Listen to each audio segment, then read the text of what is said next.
முருகன் அருளால் முடியாதது ஒன்றுமில்லை. இன்னைக்கு செவ்வாய்க்கிழமை முருகனோட அருளால் நமக்கு என்ன மெசேஜ் கொடுக்குறாருன்னு பார்க்கலாம். இந்த மெசேஜ் பார்க்குறவங்க எல்லாரும் மனசில் முருகனை நினச்சி ஓம் முருகான்னு டைப் பண்ணுங்கள்.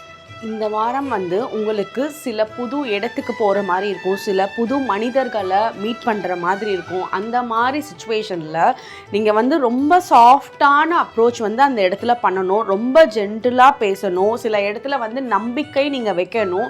நீங்கள் நம்பிக்கை இல்லாதனாலேயே சில விஷயங்களை தவற விடுறீங்க. ஏன்னா உங்களுக்கு தெரியும், உங்களுக்கு உள்ள தெரியும் உங்களோட பொட்டென்ஷியல் என்ன, உங்களோட இன்னர் ட்ரூத் என்ன, உங்களுக்குள்ள என்ன நடக்குது அப்படின்றத உங்களால் நல்லா புரிஞ்சு வச்சிருக்க முடியுது. ஸோ உங்களை பற்றி தெரிஞ்சு வச்சிருக்க நீங்கள் இதே மாதிரி அடுத்தவங்க கிட்ட பேசுனா அதுவும் நமக்கு ஃபேவரபுளாக இருக்கும் அப்படின்றத மட்டும் கொஞ்சம் அந்த அண்டர்ஸ்டாண்டிங்கோட உங்களோட பேச்சுவார்த்தைகள் பண்ணணும்.